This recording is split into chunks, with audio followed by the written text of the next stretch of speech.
Before you advertise with Facebook, you need to watch this video because Facebook is an incredibly powerful paid advertising tool, but with it comes a lot of risks and a lot of downfalls that you can make if you don't understand how it works. So in this video, I'm going to be sharing some of the things that I've learned over the years of using Facebook ads in order to stop you making the same expensive mistakes that I did. So in this video, we're going to be covering off three main topics: the scaling ratio of Facebook, the campaign objectives of Facebook, and Facebook advertising policies.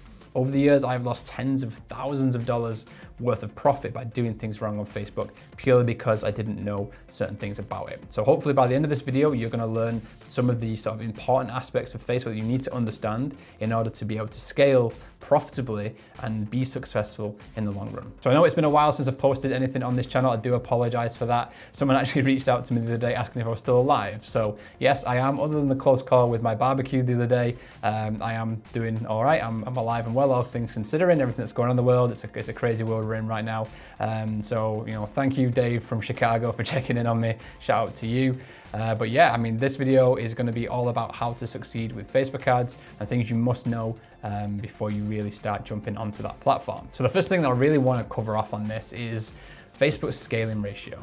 It isn't a one-to-one ratio. So what I mean by that is, if you spend $10 on an ad set on Facebook and you make 2 sales, for example, if you double that budget to $20 a day, that doesn't mean you're going to make 4 sales. And this was a very, very hard lesson I had to learn when I was learning how to use Facebook ads. It was, in my head, it was always a case of, well, if I spend $10 and I make 2 sales, if I spend $20, I'm going to make 4 sales. And it doesn't work like that. Facebook doesn't have a one-to-one scaling ratio. The more you increase your budget, the lower your return on advertising spend is going to be. And it's one of the hard truths with Facebook, and it's one of those things that is very frustrating as a business owner when you want to scale and you want to grow your business, but you can't grow it in a very predictable manner like you would expect. So things that generally happen is when you start to scale your budget on Facebook, you will start to see a dip in your profit. And the key with it is being able to scale it to a point where you're optimizing those profits, but still getting the most out of the Facebook platform as you possibly can. Now, one thing to remember is not every single product or service can be scaled. At a certain point, you're going to hit some sort of a ceiling. And unless you can improve your overall funnel of the website, of the ads, if you can improve that entire thing, then yes, you might be able to break through that ceiling. But if you can't, if you're unable to do that for whatever reason, you're going to hit a point where you're unable to scale. And as soon as you go past that point, that's when you start to see your profit dipping below your break-even point. And that is one of the toughest things about Facebook is you can't just keep scaling and you can't keep being profitable. It's not a cash machine at the end of the day. You know, you can't keep just withdrawing money from it. You have to sort of optimize and tweak things along the way in order to help you grow. So the ratio, the one-to-one ratio scaling doesn't exist on Facebook. You have to spend more and then you earn less in a sense. But because you're doing it at a bigger scale, you end up making more profit in the long run anyway, as long as obviously you're controlling your costs and your conversions are at a high enough level on your website. So don't make the same mistake I did when I was spending £300 a day on an ad, and I thought, oh, if I just do, 10 times this now and spend $3,000 a day, I'm gonna do 10 times the profit. It does not work like that. You end up going back to your ad account and realizing you've just spent $3,000 and made hardly any money back. Don't scale aggressively like that. It's scale in increments, duplicate your campaigns.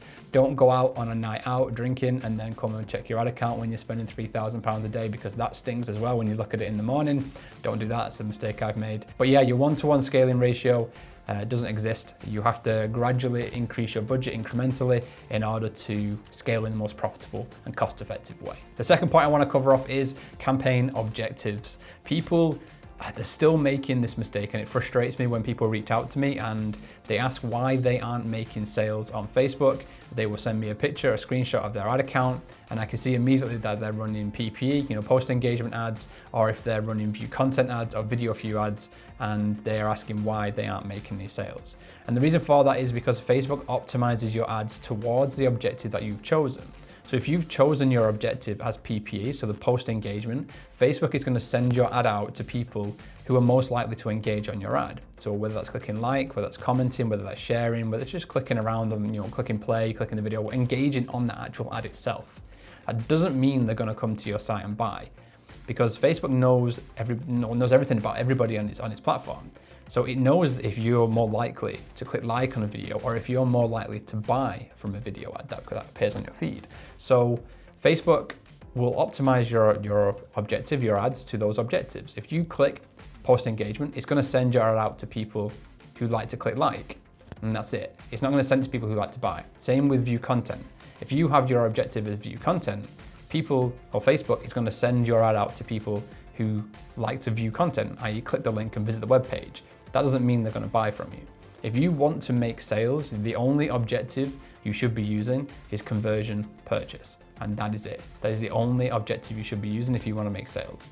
That is a mistake I made very, very early on, watching a lot of YouTube videos back in the day when I first started to learn how to do this. The whole strategy was PPE, but what I didn't understand was the PPE strategy is there to collect data so you can use that data to then optimize with a conversion purchase campaign. So if you want sales, in essence, if you want sales, you have to use a conversion purchase campaign objective. And that is it. That is the only objective you need. If you want to collect data and you want to test ads, then you can use the cheaper objectives such as your PPE, your view content, and your video view campaigns if you want. But you can still test using conversion purchase campaign data as well. It's just a little bit more expensive, but it is a lot higher quality. So if you want sales, you have to be using the conversion purchase campaign objective, and that is the only one you will need. Finally, what I want to cover off is policy violations. You're probably hearing this a lot across YouTube. If you're watching videos on Facebook ads on YouTube, you'll be hearing people talking about how Facebook's, shutting down ad accounts, blocking them, doing all sorts of things. This does happen. A lot of the time it's just for them to protect themselves. If you have your business docs, you can upload your business docs into your Facebook Business Manager, and generally that's going to be all you need. But there are times where your ads will violate policy. The problem with Facebook is they update this policy all the time, depending on current sort of global trends and what's going on politically with them. So this can be a nightmare. I've had an ad in the past that I was running for 8 months. It was consistently profitable. It was probably one of the best ads I've ever been running. And then one day they turned around and completely shut down my entire ad account because my ad was now violating policy.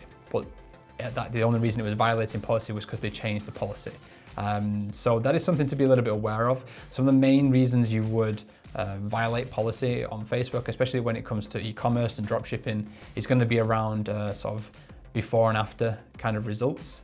Facebook doesn't like results-driven ads as such. It doesn't like you to guarantee results. So in terms of that, I'm talking along the lines of things like the sort of health and beauty kind of niche. If you're looking teeth whitening, you can't really show sort of like damaged, horrible teeth and then crystal white teeth in your ad, because that is a before and after. They don't really like things like that. It's kind of like misinformation in a sense. So things where you are doing health in terms of losing weight, you can't show an overweight person and an underweight person in a sense to compare it like that. They really don't like before and after. That is an issue. Anything in terms of sort of making money is obviously a big no-no for them. They don't like sort of make money schemes and things like that on their platforms. That is another reason a lot of people sort of have their ad accounts banned. But yeah, I mean, really the policy violations, I think it's best if you just familiarize yourself with policy. Obviously you have the sort of typical policy things that would make sense to a lot of people, like, like alcohol, tobacco, drugs, things like that. You can't advertise any kind of chemicals and things, general stuff you probably would expect anyway. But there are little things in there like the before and afters that you may not realize. So it is definitely worth checking out Facebook policy page if you are planning on advertising, just to make sure that the product you're trying to sell is something that you can actually sell on their platform in the first place. Because what you don't want to do is spend all that time creating all of your ads and getting everything set up to find out that your ad accounts just get blocked straight away. So spend some time looking through the policy to make sure you're okay. But for the majority of people, it's going to be fine. It's a lot of sort of horror stories you hear in the market, but for the majority of people, it is completely fine, and you will be able to advertise on Facebook. And like I said, the potential of Facebook is huge. You can reach millions and millions, if not billions of people on the platform. And if you have the right product, you can make a lot of money from that platform. I've had a lot of success with Facebook. I continue to use Facebook. It does have its downsides, obviously, but overall, it's definitely a platform you should be on if you understand how to use it. So yeah, I hope you enjoyed that. If you did find any of this information useful, please drop me a like on this video. It really does help with the YouTube algorithm. At the moment, I'm actually offering free consultation calls for anyone in the dropshipping space who wants to learn how to build and scale a dropshipping business with me over the next 90 days. So if you are interested in that, if you want to learn more about dropshipping, you want to kind of take it to the next level and sort of learn at a high level, then the link to that free discovery call is in the description down below. Make sure you click that. You can book a call in with myself and we can have a chat to see if if your goals are aligned to what we can do and what we can help you with growing your business. But yeah, I hope you found this information in this video useful. I'm going to try and get some more kind of informative videos out over the coming weeks. If you have any requests about videos you want to see, please just drop them down in the comments box below. I always just try and do videos you guys want. The comments and the messages that I get through social media always give me the kind of that information that you guys are after, which is one of the reasons why I pulled this video together, because I've had a few questions about scaling and why you were unable to duplicate and why you were unable to scale by doubling and tripling your budget. So this is one of the reasons why I pulled this video together. I'm doing this content for you guys, so if you want anything, there's anything you want to know about and you want me to try and cover off, please just drop it in the comments box down below. I'll be happy to try and pull together a video for you on that. If you want to learn more about dropshipping, e-commerce, then all the links are in the description down below. Make sure you check that out. But I hope you enjoyed it. That is the end of this video, and I'll catch you in the next one.